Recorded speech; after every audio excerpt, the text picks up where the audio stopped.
natin, yung budget na ginawa ngayon, puro blanco. Nabalitaan niyo ba yung mga blanco? Okay. May blanco. At may nagpuno. Hinahanap natin kung sino yung nagpuno. At ayon po sa mga legal principles, ang nakikita lang po natin na posible nagpuno niyan ay yung mga nakaupo. Binago po nila yung mga merong budget, tinanggal nila, siniro nila, blanco, at sila ang naglagay. Ito po ang baka hindi nyo alam, ha? Bago po kayo antukin, dahil napaka-technical ng budget, pero kailangan po kayo kausapin ng diretsyo. Ano po ba yung mga dinagdag bawas nila? Anong mga departamento? Dalawa lang po yung main. Department of Agriculture, tsaka National Irrigation. Naunawaan niyo po ba yung implikasyon nito? Hindi po ako naghahanap ng palakpakan, ng sigawan, kahit po hindi po ako naghahanap. Naghahanap po ako ng tenga. Makikinig sa akin. Kahit hindi nyo ako boto, okay lang po. Pero marinig nyo, sana marinig nyo. Ang binawasan at pinaglaruan ng budget, agriculture, irrigation, naririnig nyo po ba ako? Tapos mag-uusap tayo, bakit gutom ang Pilipino? Bakit wala nang magsasaka? Naririnig niyo po ba ako? 241 billion under our noses. In-insert. Pinaglaruan, nilagay sa mga kung ano-anong peking makinarya, peking irigasyon. Nag-file ako ng kaso. Tapos sasabihin nila, suka kami. Wala daw kaming kayang gawin. Anong ginawa nyo? Wala pa kayong ginagawa. Ako, nag-file ng kaso sa ombudsman. Maliit na tao, pwedeng-pwede akong barilin lang kung sino man dyan. Wala akong pakialam. At hindi po ako nagtatapang-tapangan. Ang sinasabi ko po ganito. Puro tayo satsate. Ayaw natin ng korupsyon.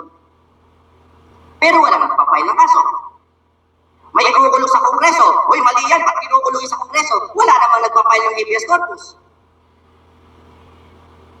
Wala po tayong ginagawa.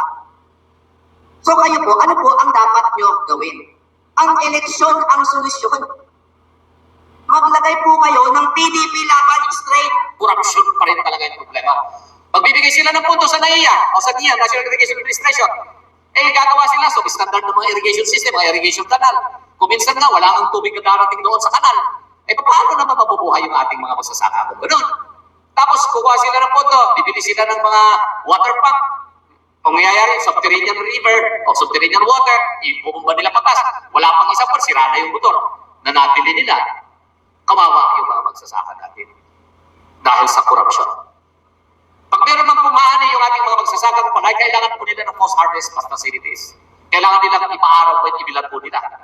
Pero kung ang pagbibilagan po nila ay mga bagong mga kalsadang sinimento, wala pang isang buwan, lumabas na po yung mga bato, wala na rin, hindi mo rin po magagamit yun. So hindi nakakarating yung mga sasakyan, patungo po sa kapatiran o sa mga bulubundukin. Mura po yung mga pagkain sa probinsya sa Nayon, pero hindi po nakakarating sa kamay nila ang karamihan, kaya sa merkado. Kaya mahal ang pagkain kulang sa supply. Agrikultura po ang pinakapundasyon ng lahat ng bansang nagtamo ng industrialization, maging yan ay sa Europa o sa Amerika o sa Japan, lalong-lalo na ngayon po ang China. Kaya ito pong Team Suka, Team Asim, andito po kami. Sinabi na ni Atty. Bundok kanina, yung abogado, sasabihin ko po sa inyo, yung agrikultura ang ating pangunahing adikain, yan din po ang isusunod ng PDP laban ng Team Suka. Alam niyo, yung priorities pa, alam niyo, polisiya ng gobyerno ay dapat talaga, ang nakaupo dyan ay hindi puro pang sarili ang iniisip. Pagkatapos lang namin ng budget deliberation ng 2025 budget, hindi ako pumirma sa Bicam report dahil alam ko maraming kalukuhan na naman na sinaksak doon sa budget na yun. Kaya nag-book out ako, hindi ako pumirma. Alis ako. Hanggang sa niratify nila sa floor yung budget na yun, hindi ako bumuto sa ratification. Dahil alam ko, meron na naman silang bilang ng ginagawa. Kaya tingnan nyo, yung pera na para sa AFP Modernization Fund na 50 billion dapat, anong ginawa? Hinapyasan ng 15 billion. At saan pinaka-priority yung pera? Doon sa mga akap. Pagpupundo ng akap, mga AX, dahil alam nila, eleksyon na naman. Kailangan na yung pera na yan para pang vote buying. Wala. Kasi isipin natin kung sino magbabayad ng utang na yan. Hindi yan pera na direct coming from our taxes, ha? Inutang yung pera na yan. At sino magbabayad yan? Yung ating mga anak, mga apo, mga future generations. Sila ang magbabayad sa pera na tinatanggap natin ngayon sa anak. So, dapat isipin natin, i-educate natin yung ating mga kababayan na sana, pag tayo bubuto, pagdating sa halalan, isipin natin ang kinabukasan ng ating bansa, kinabukasan ng ating future generations. Lugmok tayo dito sa problema natin sa illegal drugs. I don't know kung saan tayo pupunta dito. Bakit? Ganon ang nangyari. I did not elaborate. Pero lahat ng pulis na makausap ko, sabi ng pulis, sir, hindi kami pahiro-hiro ngayon, sir. Dahil buntot mo, hila ko. Pag kami magka-problema, wala kaming backup na klaro kung sinong tutulong sa amin. Kaya sige lang, kung ano mangyari.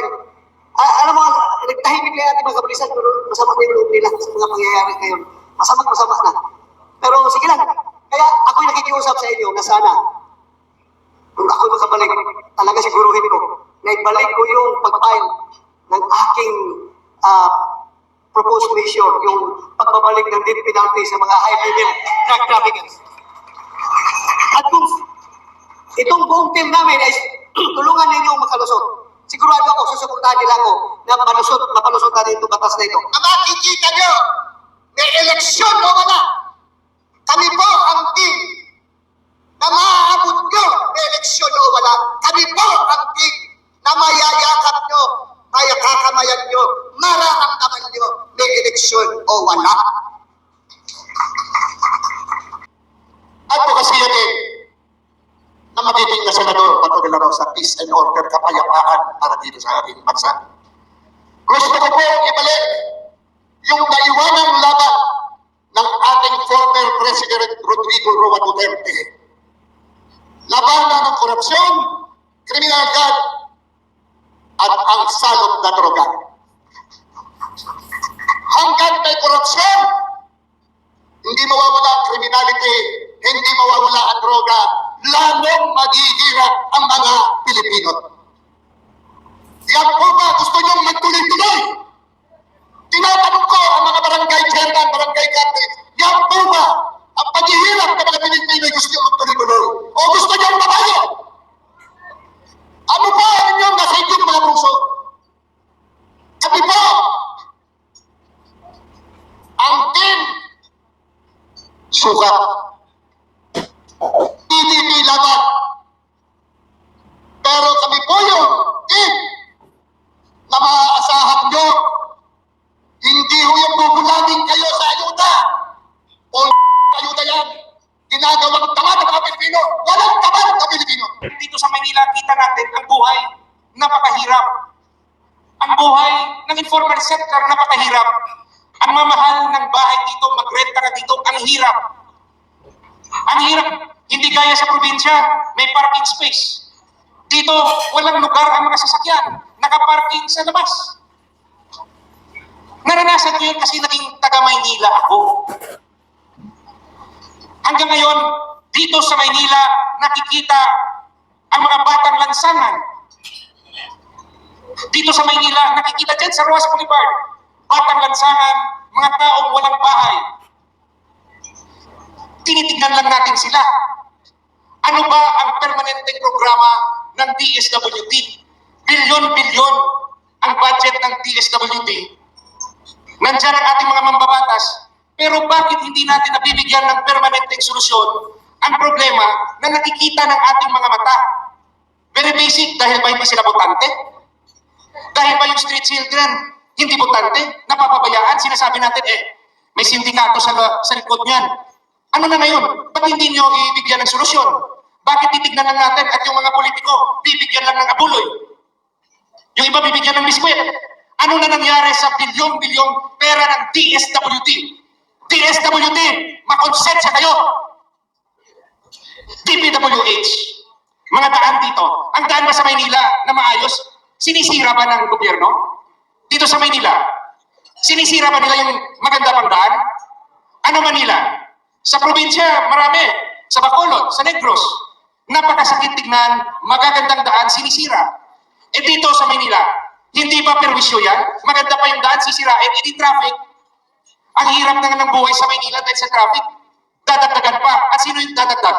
Gobyerno. Kasi kung may project, may komisyon. Kami ngayon, yung mga kandidato ng PDP, 9 na kami. 9. Sumali sa amin si Atty. Vic Rodriguez, yung kaibigan ko, 9 na kami. Lahat kami dapat makapasok.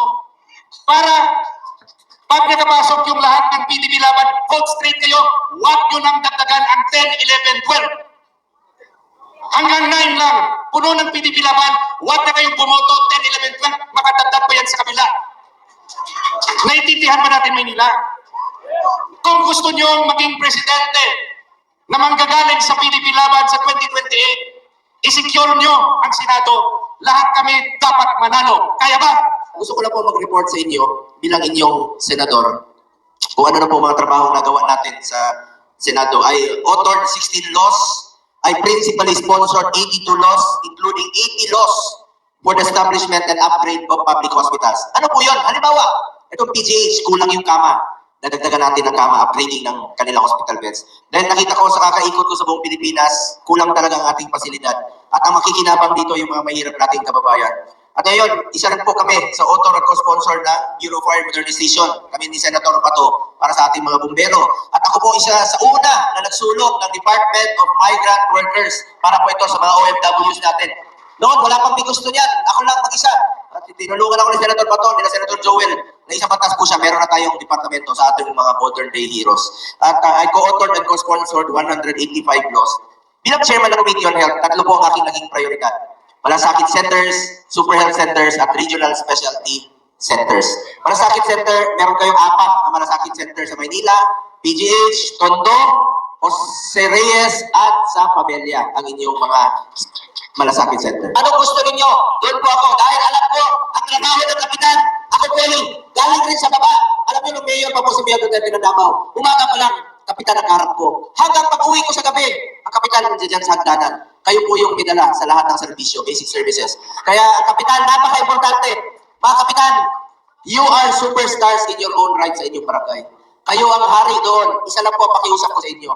Huwag niyo pong pabayaan yung mga kababayan nating mahihirap po. Lagi tayong politika. Sirahan mo na, baratan dito po. Namang-sawa na ako. Ang totoo lang, wala pang nararating ang ating bansa. Wala pa po tayo nararating. Lahat tayo utang. Wala tayong magsisihan eh. Kasi ganito, kasalanan ni ganito. Kasi ganito, kasalanan ni Pangulong ganito. Wow, alam nyo, mga kapatid, ang utang po natin ngayon, lagpas na sa liit natin, nasa 16 trillion na tayo. Kaya kahit na sinong humarap sa inyo, na sinabing siya ay mataas ang pinag-aralan, kasi ay nag-aral sa abroad at nag-aral kung saan-saan. Eh nasa ng bansa natin, may pinuntahan ba? Puro tayong utang, nabubuhay tayo sa utang, kaya hindi pinag-uusapan ng utang dito. Dahil lahat ng naupo, puro utang. Ano ngayon ang direksyon, mga kababayan ko? Ang direksyon natin, kailangan merong forma ang gobyerno natin na tama. Kasi ang problema, hindi na yung tao. Ang problema natin, yung sistema natin. Yung sistema natin, paikot-ikot, pare-parehas, hindi ba kayo nasasawa? Nakakasawa na ho. Makikibagay tayo sa bagong kuko. May bagong dadating, makikibagay na naman tayo. Ang nangyayari sa atin, wala ho eh. Puro tayo pakikibagay. Ang paggobyerno ay hindi pakikibagay. Tandaan ho yan. Ang gobyerno ay isang direksyon na kailangan sumunod tayong lahat. Kapag hindi tayo sumunod, eto tayo. Eto ho tayo, baon sa utang. Baka akala nyo, masarap ang buhay natin lahat. Naka-restaurant tayo. Lahat po tayo. Ekonomiya natin, utang ha. Kaya ho, pag kami lumalabas sa inyo, lumalapit sa inyo mga taga-gobyerno, mga naka-Amerikana, huwag kayong masyadong bumilib. Kasi lahat tayo utang. So ano ang solusyon? Ang solusyon ho, gumaya tayo sa mga bansa, kapitbahay natin. Sino ba yung mga kapitbahay natin? Japan, Thailand. Japan po kasi nasa kabila. Tayo, nasa Southeast Asia tayo. ASEAN tayo, ASEAN. Yung saksakan ng talino. Wala pong nangyari sa mga saksakan ng talino, ninakawal lang tayo lahat. Ang kailangan po natin may common sense na naiintindihan na kailangan ng bansa, negosyo, puhunan, trabaho, hindi ayuda. Mabuti sana kung yung ayuda galing sa kita natin, hindi naman tayo kumikita, galing po sa utang. Ako po si Kapitana Alea Bidua ng Barangay 670. Itong event na ito, ako ang nag-ipon sa mga buong barangay ng Maynila, District 1, halo-halo na to eh. District 2, may 4, may 3. So ang layunin lang namin, makatulong sa PDP laban, sa kay Tatay Digong. Kasi lahat naman tayo gusto tayo natin ng drugs eh. Ako mula noon, support ako sa kandidat, yung ni platform ni Duterte na ayaw ng drugs. Dahil totoo naman nabawasan ng kriminalidad sa Maynila. Ako, nung panahon ni Digong, pupunta ako di Visoria, puno ako ng alas. Ngayon dito lang sa event kasi matatakot ako eh. Yun ang layunin namin. So, kaya ito ginawa ko para makatulong sa PDP laban. Hindi ito pinag-uusapan ang mayor. Sama-sama kami, Isko man o Lacuna, nandito. Basta ang susuportahan lang namin itong mga kandidato ng PDP laban ng mga senador.